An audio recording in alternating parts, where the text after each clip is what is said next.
Chrystia Freeland, former Deputy Prime Minister, Minister of Foreign Affairs, and Minister of Finance of Canada, has a guest essay in the New York Times with the headline "You Aren't Going to Like What Comes After America."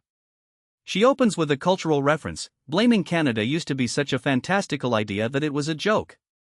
A couple of decades ago, the creators of South Park imagined a campaign against Canada for fabricated offenses, in that case, children who swear, as a satirical device whose obvious impossibility was meant to underscore the pathetic human tendency to point fingers at someone, anyone, else for our own failings. The South Park movie even culminated in a war between Canada and the United States. Yet here we are, Freeland writes, with the actual President of the United States, well into his second term, blaming Canada for pretty much everything. For now, in the real world, the battlefield is economic. President Trump is threatening to impose tariffs on some $20 billion of Canadian exports, ranging from hockey sticks to cement. The official pretext is unfair Canadian treatment of U.S. booze, dairy, and cars. But that's just the most recent rationale. Earlier in July, Canada's cited crime was being ravaged by the dangerous fires in our own boreal forest.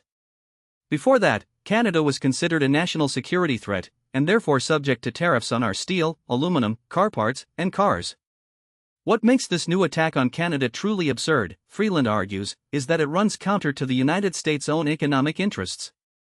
American workers can, with some justification, complain about China's self-aggrandizing trade policies, and it's true that the downward pressure on wages in competing countries could lower labor and environmental standards. But America's trade relationship with its northern neighbor is very strong, and mutually beneficial. The Trump White House knows that, because commerce between the two countries is governed by a trade agreement negotiated during the first Trump administration and lauded by the president himself as the best trade deal ever. Even politicians who were lifelong critics of free trade and opponents of Mr. Trump backed the United States-Mexico-Canada agreement. In fact, the USMCA was the first and only trade deal Sherrod Brown, the trade skeptic and former senator from Ohio now running again, ever supported. Mr. Brown was right to do so. The United States runs a slight trade deficit with Canada in overall trade in goods and services, but a large surplus if you exclude energy, which America needs more, not less, of in the power-hungry age of artificial intelligence. At a time when Americans rank inflation and affordability as their top economic concerns, adding another tax on consumer goods, which is what tariffs are, is self-defeating. Rehearsing the economic irrationality of the president's trade war on Canada is fun, and a self-soothing behavior for America's long-suffering northern friends, but the reality is that the economics of Mr. Trump's tariff attacks on Canada are not really the point. This fight, and that's where the published excerpt ends.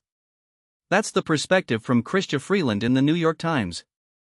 Thanks for listening, and we'll see you next time.